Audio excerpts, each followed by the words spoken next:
ദൈവനാമത്തിന് മഹത്വം ഉണ്ടാകട്ടെ. അനുഗ്രഹിക്കപ്പെട്ട സമയത്ത് ദൈവവചനം ശ്രവിക്കുന്ന നിങ്ങൾക്കെല്ലാവർക്കും കർത്താവായ യേശുക്രിസ്തുവിൻ്റെ നിസ്തുല നാമത്തിൽ എൻ്റെ സ്നേഹവന്ദനം. ഇന്ന് ദൈവവചനത്തിന് ചിന്തിപ്പാൻ തക്കവണ്ണം തിരഞ്ഞെടുത്തിരിക്കുന്ന വേദഭാഗം വെളിപ്പാട് ദിവസം 18-ാം അധ്യായം അതിൻ്റെ 10-ാമത്തെ വാക്യമാണ്. 10-ാമത്തെ വാക്യം ഇങ്ങനെ വായിക്കുന്നു: അയ്യോ അയ്യോ മഹാനഗരമായ ബാബിലോണെ, ബലമേറിയ പട്ടണമേ, 1 മണിക്കൂർ കൊണ്ട് നിൻ്റെ ന്യായവിധി വന്നുവല്ലോ എന്ന് പറഞ്ഞു. അപ്പോൾ വലിയൊരു ന്യായവിധിയെക്കുറിച്ച് ഇവിടെ വിളിച്ചു പറയുകയാണ്. 18-ാം അധ്യായം വായിക്കുമ്പോൾ വിവിധ ഭാഗങ്ങളായിട്ട് അന്ത്യകാലത്ത് ലോകത്തിന് സംഭവിക്കാനിരിക്കുന്ന ന്യായവിധിയെക്കുറിച്ച് അസന്നിഗ്ധമായി പ്രഖ്യാപിക്കുകയാണ് ചെയ്യുന്നത്.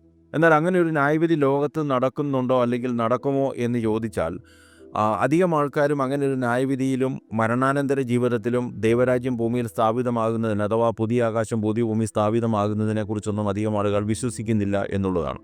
കാരണം അന്ത്യകാലത്ത് ദൈവസ്നേഹം ഇല്ലാതെ ദൈവത്തിൻ്റെ വചനത്തിൽ പ്രസ്താവിക്കപ്പെട്ടിരിക്കുന്ന കാര്യങ്ങളെക്കുറിച്ച് അധികമായി പഠിക്കാതെ അധികമായി സുവിശേഷ പ്രവർത്തകരും സുവിശേഷ പ്രതികളും വിതരണം ചെയ്യുകയും പ്രസംഗകരും സുവിശേഷ ഘോഷണങ്ങളും ഒക്കെ നടക്കുന്നുണ്ടെങ്കിലും അധികം ആൾക്കാർ ശ്രദ്ധിക്കാത്ത ഒരു മേഖലയാണ് ഭൂമിയിൽ സംഭവിക്കാനിരിക്കുന്ന ന്യായവിധി എന്ന് പറയുന്നത്. ഒരു പക്ഷേ അധികം ആൾക്കാരും വിശ്വസിക്കുന്നത് ഇങ്ങനെയൊക്കെ അങ്ങ് ജീവിച്ചു പോകാം, അല്ലെങ്കിൽ മരണാനന്തര ജീവിതമുണ്ടോ എന്നുള്ളതിനെക്കുറിച്ചൊക്കെ ചിന്തിക്കുന്ന അനേക വ്യക്തികളുണ്ടാകാം. എന്നാൽ വിശുദ്ധ വേദപുസ്തകം വളരെ വ്യക്തമായി പറയുന്നു, നാം അധിവസിക്കുന്നതായ ഭൂമിക്ക് വലിയൊരു നാശം സംഭവിക്കും, അല്ലെങ്കിൽ നാളിതുവരെയും ജീവിച്ചിരുന്നതായ സകല മനുഷ്യരെയും ന്യായവിധിയിലൂടെ വിധിക്കപ്പെടുകയും ദൈവത്തിൽ വിശ്വാസം അർപ്പിച്ച് ദൈവത്തിൻ്റെ വചനങ്ങൾ അനുസരിച്ച് ജീവിച്ചതായ വ്യക്തികൾക്ക് നിത്യജീവിലേക്ക് പ്രവേശിക്കാൻ കഴിയും എന്നുള്ളതാണ്.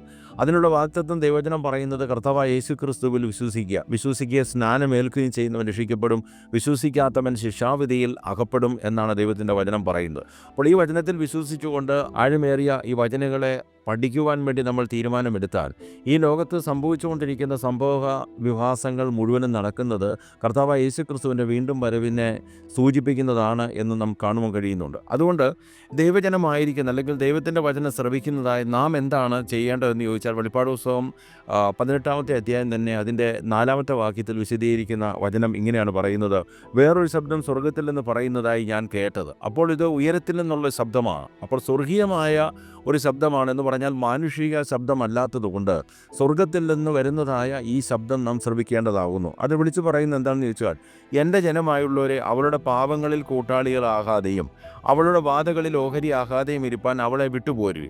അപ്പോൾ എൻ്റെ ജനമായുള്ളവരെ, അപ്പോൾ ഈ മഹാനഗരമായ ബാബിലോണിന് വളരെ പെട്ടെന്ന് സംഭവിക്കുന്നതായ വിപത്തുകൾ അല്ലെങ്കിൽ അനർത്ഥങ്ങൾ സംഭവിക്കുമ്പോൾ നാശത്തിലേക്ക് പോകുന്നതായ സമയത്ത് അതിന് മുന്നോടിയായിട്ട് എൻ്റെ ജനമായ അല്ലെങ്കിൽ സ്വർഗത്തിൽ നിന്ന് അരുളി ചെയ്യുന്ന വലിയൊരു കാര്യമുണ്ട്. ദൈവവചനപ്രകാരം അന്ധകാരത്തിൽ യഥാർത്ഥത്തിലുള്ള സത്യം വെളിപ്പെട്ട് കിട്ടാതെയും വെളിപ്പെട്ട് കിട്ടിയിരിക്കുന്നതിൽ തന്നെ മറഞ്ഞ് ശരിയായ രീതിയിൽ കാര്യങ്ങളെ മനസ്സിലാക്കുവാൻ കഴിയാത്ത ധാരാളം ആൾക്കാർ ഈ ഭൂമുഖത്ത് ഇപ്പോൾ ജീവിച്ചിരിപ്പുണ്ട്, അല്ലെങ്കിൽ അനേകം ആൾക്കാർ മൺമറഞ്ഞുപോയി.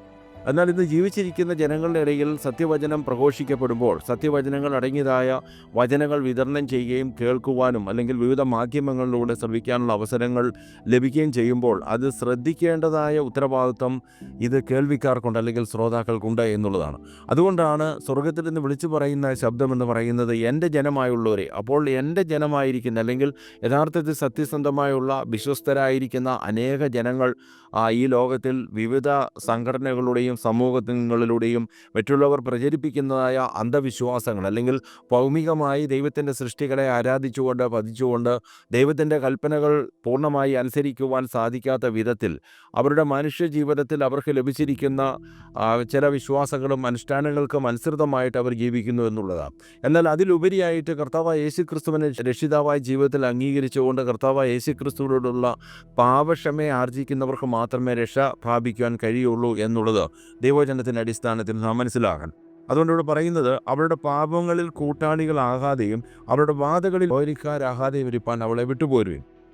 അപ്പോൾ അങ്ങനെയുള്ള അന്ധവിശ്വാസങ്ങളിലൂടെയും അല്ലെങ്കിൽ ദൈവവചനം വെളിപ്പെടുത്തി തരുന്നതായ ന്യായവിധി സംഭവിക്കുമ്പോൾ എന്തൊക്കെയാണ് നാം വിശ്വസിക്കേണ്ടതെന്നുള്ള കാര്യം മനസ്സിലാക്കാതെ ജീവിക്കുന്നവർക്ക് വരുവാനിരിക്കുന്ന ആ വലിയ കഷ്ടതയിൽ നിന്ന് ഒഴിവുള്ളവരായിരിക്കാൻ ജീവനോടിരിക്കുന്നതായ സമയത്ത് സത്യവചനത്തിൽ വിശ്വസിക്കേണ്ടത് ആവശ്യമാണ്.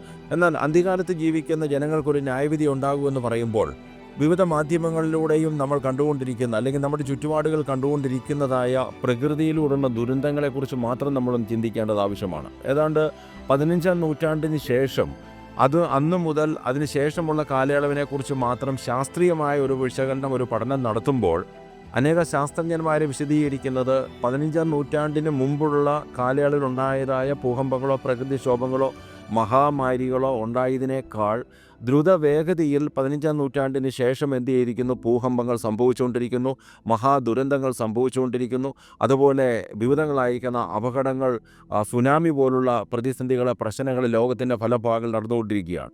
അതേതാണ്ട് 19-ാം നൂറ്റാണ്ടിലേക്ക് ആയപ്പോഴത്തേന് അതിൻ്റെ വേഗത വർദ്ധിച്ചുകൊണ്ട് 20-ാം നൂറ്റാണ്ടിൽ എത്തിക്കഴിഞ്ഞപ്പോഴത്തേന് എന്ത് ചെയ്യുന്നു? ഓരോ മിനിറ്റിലും ലോകത്തിൻ്റെ ഏതെങ്കിലും ഒരു ഭാഗത്ത് സുനാമി, ഭൂകമ്പം അല്ലെങ്കിൽ കഷ്ടതകൾ, യുദ്ധം ഇതെല്ലാം നടന്നുകൊണ്ടിരിക്കുകയാണ് ചെയ്യുന്നത്. അപ്പോൾ പ്രകൃതിയിലൂടെയുള്ള ലക്ഷണങ്ങളും ശാസ്ത്രീയ ലക്ഷണങ്ങളും വിശകലനം ചെയ്ത് പഠിച്ചാൽ ഈ ഭൂമി ന്യായവിധിക്ക് വേണ്ടി ഒരുങ്ങിക്കൊണ്ടിരിക്കുന്നു, ഏറ്റവും സമീപമായിരിക്കുന്നു എന്നുള്ള കാര്യം മനസ്സിലാക്കിക്കൊണ്ട് യഥാർത്ഥത്തിൽ ന്യായവിധിയെ അഭിമുഖീകരിക്കാൻ തക്കവണ്ണമുള്ള വിശ്വാസം നമ്മുടെ ജീവിതത്തിലുണ്ടാകുകയും ദൈവത്തിൻ്റെ വചനം വെളിപ്പെടുത്തി തരുന്ന യഥാർത്ഥത്തിലുള്ള സത്യത്തിൻ്റെ പരിജ്ഞാനം നമ്മളിലുണ്ടാകുകയും ചെയ്യേണ്ടത് അത്യാവശ്യമാണ്.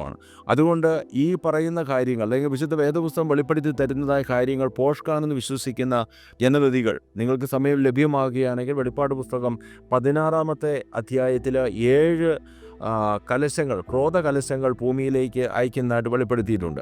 അതിനകത്ത് ഓരോ ക്രോധകലശങ്ങളും ഈ ഭൂമിയിലുള്ള അന്യ ദേവന്മാരെ ആരാധിച്ചുകൊണ്ട് സൃഷ്ടിതാവായിരിക്കുന്ന ദൈവത്തെ ആരാധിക്കാതെ സൃഷ്ടിതാവായ ദൈവത്തിൻ്റെ വചനത്തിൽ വിശ്വസിക്കാതെ ജീവിക്കുന്ന പ്രകൃതി ശക്തികളുടെ മേൽ വരുന്നതായ ദുരന്തങ്ങളെക്കുറിച്ചാണ് അവിടെ വിശദീകരിക്കപ്പെട്ടിരിക്കുന്നത്. അത് സമയം ലഭിക്കുമ്പോൾ 16-ാം അധ്യായം മുഴുവൻ വായിക്കാൻ സാധിക്കും. അതിൽ 16-ാം അധ്യായമായിട്ട് 17-ാമത്തെ വാക്യം വായിക്കുമ്പോൾ ഏറ്റവും അവസാനത്തെ കാര്യമായിട്ട് പറയുന്നത് ഇങ്ങനെയാണ്: തൻ്റെ കലശം ആകാശത്തിൽ ഒഴിച്ചു, അപ്പോൾ സംഭവിച്ചു തീർന്നു എന്നൊരു മഹാശബ്ദം ദേവാലയത്തിലെ സിംഹാസനത്തിൽ നിന്ന് വന്നു. മിന്നലും നാദവും ഇടിമുഴക്കവും വലിയ ഭൂകമ്പവും ഉണ്ടായി. ഭൂമിയിൽ മനുഷ്യൻ ഉണ്ടായത് മുതൽ അതുപോലെ അത്ര വലുതായൊരു ഭൂകമ്പം ഉണ്ടായിട്ടില്ല. മഹാനഗരം 3 അംശമായി പിരിഞ്ഞു.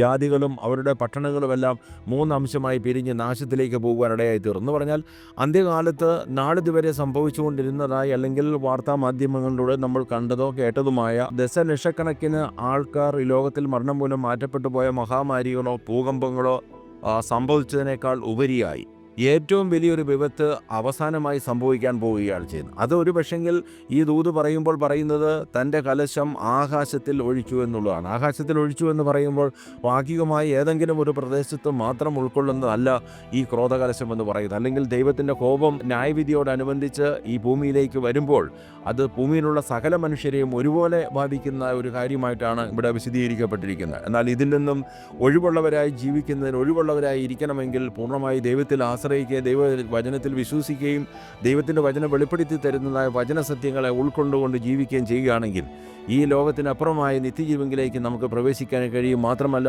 ഈ ലോക ജീവിതത്തിൽ ജീവിക്കുമ്പോൾ തന്നെ അപ്രകാരമുള്ള അനർത്ഥങ്ങളിൽ നിന്ന് നമുക്ക് ഒഴിവുള്ളവരായിരിക്കാൻ കഴിയുകയും ചെയ്യും. വെളിപ്പാട് പുസ്തകം 18-ാം അധ്യായം 4-ാമത്തെ വാക്യത്തിൽ പറയുന്നത് പോലെ വേറൊരു ശബ്ദം സ്വർഗത്തിൽ നിന്ന് പറയുന്നതായി കേട്ടത്. അപ്പോൾ അതൊരു ഉയരത്തിൽ നിന്നുള്ള സ്വർഗീയ ശബ്ദമാണ്. പറയുന്നതാണ്: എൻ്റെ ജനമായുള്ളവരെ, അവളുടെ പാപങ്ങളിൽ കൂട്ടാളിയാകാതെയും അവളുടെ വാതകളിൽ ഓഹരിയാകാതെയും ഇരിപ്പാൻ അവളെ വിട്ടുപോരുവിൻ എന്നുള്ള ആഹ്വാനമാണ്. അതുകൊണ്ട് കർത്താവിൽ പ്രിയപ്പെട്ടവരെ, ഇന്ന് ദൈവവചനം ശ്രവിക്കുന്നതായി നമുക്ക് അന്ത്യകാല സംഭവങ്ങളുടെ അതിപ്രസരണം ഇപ്പോൾ നടക്കുമ്പോൾ അത് കാണുമ്പോൾ വിവിധ വാർത്താ മാധ്യമങ്ങളിലൂടെയും മറ്റ് അറിവുകളിലൂടെയൊക്കെയും നമുക്കത് ലഭ്യമാകുമ്പോൾ ദൈവത്തിൻ്റെ വചനത്തിലേക്ക് വീണ്ടും ശ്രദ്ധയോടെ തിരിയുവാൻ, വരുവാനിരിക്കുന്ന ന്യായവിധിയിൽ നമുക്ക് ഒഴിവുള്ളവരായിരിക്കാൻ തക്കോണം സർവ്വശക്തനായ ദൈവം നമ്മളെ ഓരോരുത്തരെയും അനുഗ്രഹിക്കട്ടെ.